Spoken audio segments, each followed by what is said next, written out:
In this video, I'll be building the new Tamiya Panzerkampfwagen I Aufs B. And I'll be creating a small vignette using these refugee figures from Dynamo Models. I'll also be using this base for the scenic display. So let's get right to it. Let's start with building the Panzer I. The first thing that greets you are the instructions. Tamiya instructions, in my opinion, have to be some of the best out there. Everything is clear, well laid out, and easy to follow. Even the packaging shows that Tamiya cares about what they produce. Like I said, the instructions are clear and easy to follow. This is definitely one of Tamiya's strong points, and to be honest, always has been. If you've never built a Tamiya kit, well, I think you're really missing out because they are so pleasant to build. There's generally no surprises and everything always fits so well. I'm going to give you a quick rundown of the sprues so you can see the quality of the molding and the attention to detail.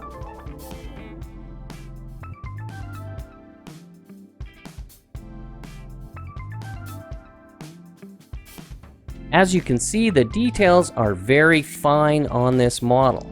The accuracy is pretty good overall as well. One of the details that I can really appreciate is the fact that they're trying to make tool clamps look like tool clamps. If you like that detail but don't like working with photo etch, then this should make you pretty happy.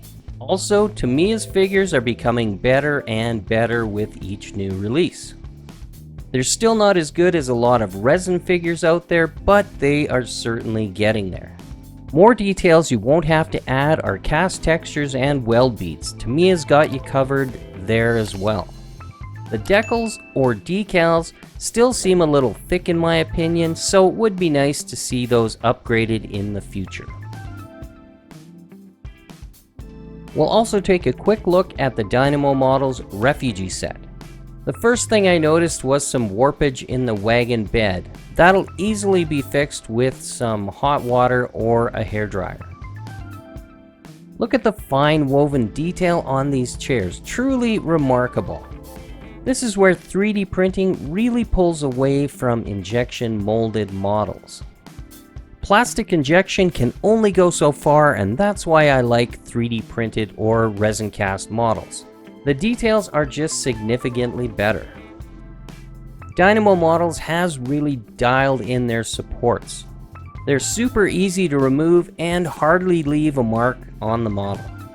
I've played around with supports on my own models, and believe me, it's not easy to get this kind of quality. So if you're interested in 3D printed kits, go check out Dynamo Models. I guarantee you'll like what they have to offer. Good results come from using quality tools, and these micro-marked side cutters are excellent. They're similar to the God Hand nippers that some of you may be familiar with. They cut clean and there's a lot less post-cleanup.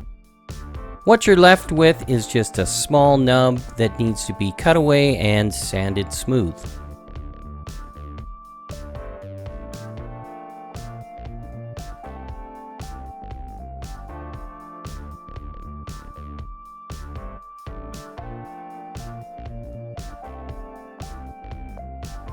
Most of the lower hull can be assembled before adding the cement. The engineering on these Tamiya kits is always bang on. There's no fussing around with any warpage or misalignment issues. There's nothing worse than struggling with a model that's poorly engineered. Really, unless you spill the whole bottle of cement on your model, you're probably not going to have any issues.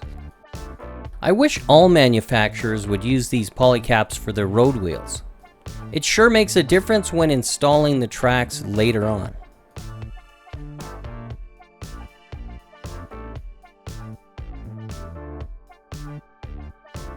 For the most part, I pre-install the parts before adding the cement. This helps with placement accuracy and you get a cleaner look.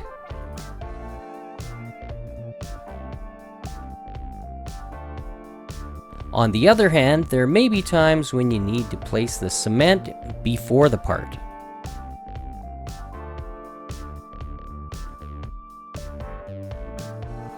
There's 3 parts to each road wheel. I think they did this to achieve better detail. Once the halves are sandwiched together, I add lots of extra thin cement. Then by adding pressure, the melted plastic will fill the seam. The rear idler also comes as a 2-part assembly. Again, I'm sure to maximize details.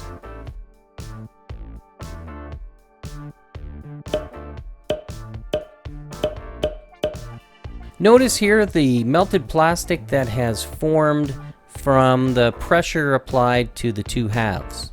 By doing this, you can avoid having to fill the seam with putty, and you can simply just scrape that away. A final sand with a sanding stick is all this needs now. As good as any modern kit is these days, you're still going to have to deal with seam lines from the molding process. It's the most time-consuming part of any model, but it really needs to be done. The next thing I like to do is add some damage to the rubber road wheels. This step is optional, but I think it adds a lot of authenticity to the part.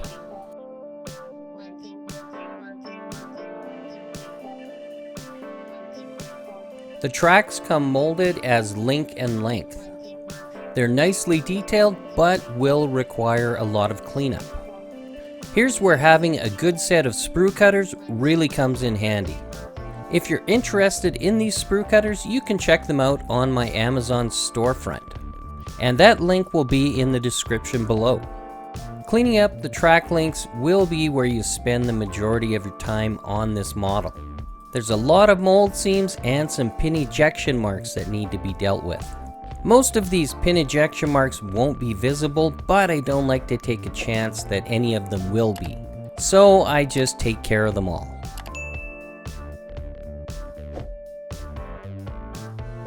Before I do any painting, I like to add some texture to the sides and the bottom of the tank hull. It's a lot easier to do it now than to wait till all the tracks and road wheels are on the vehicle. I try to keep this as random as possible, twisting and poking at the putty as I apply it. Make sure you're using an old brush that you don't really care about anymore, because this process will beat the crap out of any brush. This is a super easy technique that even beginners can handle without any problems. And it's a great foundation for the weathering steps you'll be doing later on. As you can see, it adds a nice gritty texture to the model, much like you'd see on the real thing. Next, I attached all the running gear. Tamiya has designed all the wheels and running gear to be pretty much idiot-proof. Everything is keyed, so you shouldn't have any fit or alignment issues. And to complete the running gear, the side rail was attached. Tamiya supplies link and length tracks. Not everybody's cup of tea, but much better than the old rubber band style in my opinion. Assembling the upper hull was pretty straightforward, with really no issues. These tiny files are what dentists use for doing root canals. I'll be using them for a much happier application. These are great for getting into really tight areas where a file or knife won't go. Sometimes keeping the part on the sprue is a much easier way of cleaning up those mold lines. If the part on the sprue is attached at the glue point, you probably won't have to do much more cleanup once it's attached to the model. In some cases, I'll apply the cement to the model and then place the part, especially when they're small parts like this.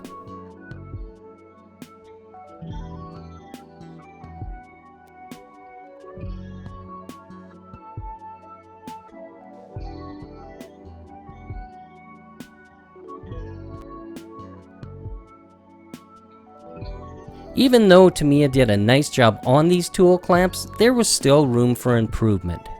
Here you can see I drilled and thinned out the profile on this tool clamp. More details were added to the wire cutters, jack, and jack block. A 3D printed fire extinguisher was also added. I guess this is where reading the instructions is important. For best paint adhesion to a photo etch surface, sanding is required. You can use bonding primers for photo etch, but I found that sanding is probably your best bet for success. Tamiya also supplies a small photo etch bending jig. This comes in super handy if you don't have a lot of photo etching tools. Another thing I like to do is to anneal the photo etch parts. This softens the composition of the metal and just makes it easier to work with.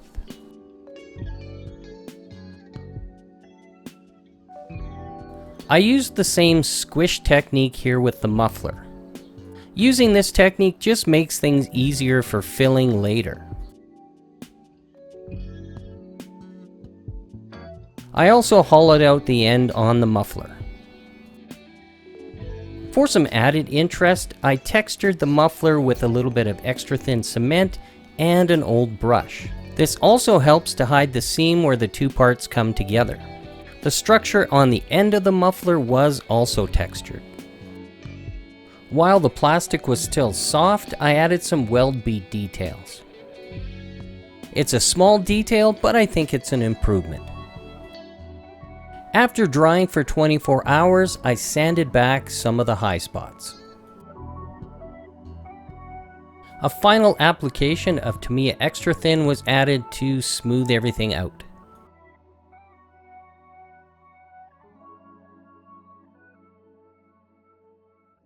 The muffler assembly was then installed.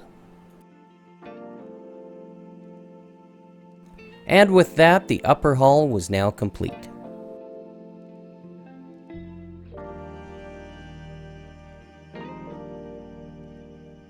Like I said earlier, there's always room for improvements, and that includes the turret machine guns. I've had this set in the stash for a while, and I thought this is probably the perfect place to use them. Sanding the photo etch will help the paint stick better to the parts. I also like to blacken everything. That just helps so that if a paint chip happens, you're not going to see that shiny brass on the part.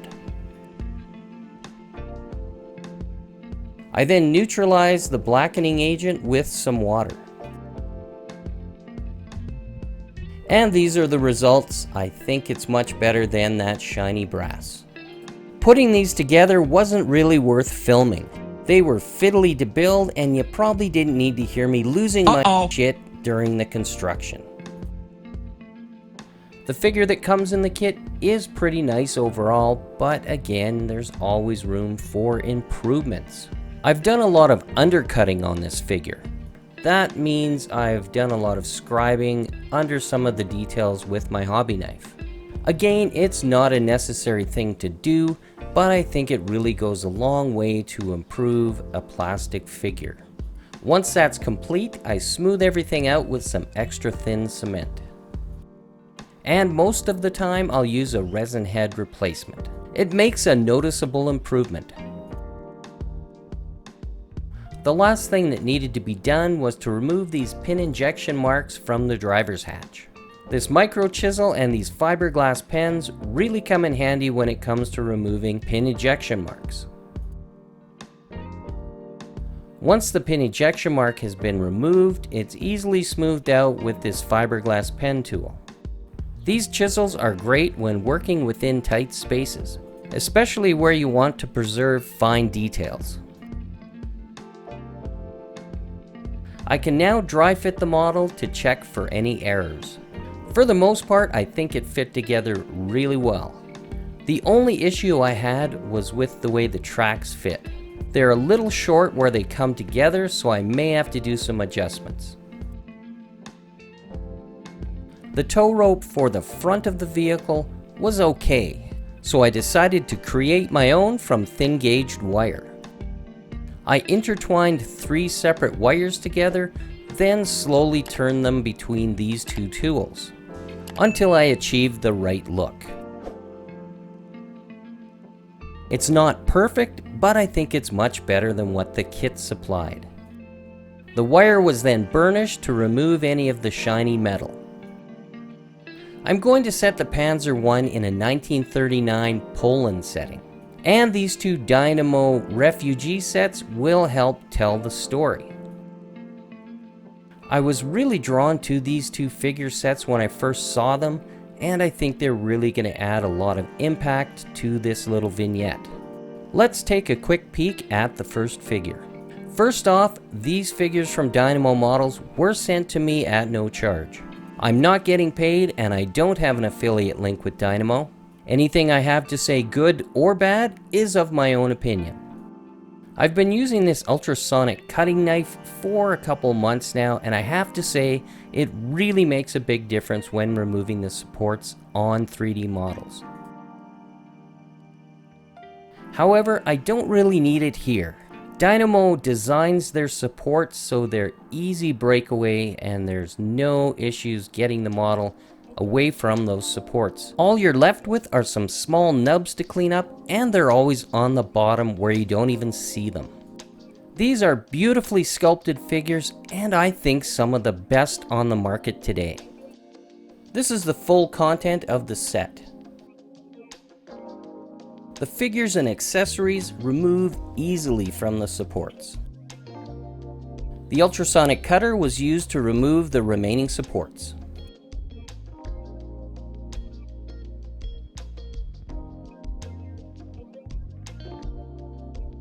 Construction of the cart was relatively easy, with the parts fitting flawlessly.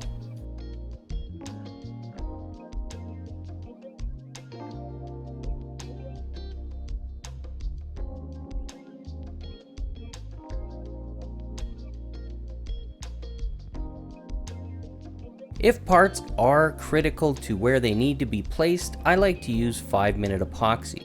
Unlike CA glue that sets instantly, epoxy gives you some time to place the object. The odor's a little funky, but it works. If you enjoy what I'm doing here and you haven't subscribed yet, please consider subscribing. Also, give this video a like, because that lets YouTube know who else to suggest this video to. Here's a quick peek at the layout of this small vignette. I think it's going to look pretty good, and it should be pretty fun to paint up. Let me know what you guys think in the comments below. If you're interested in seeing more content like this, check the video out on your screen right now. And I'll see you there.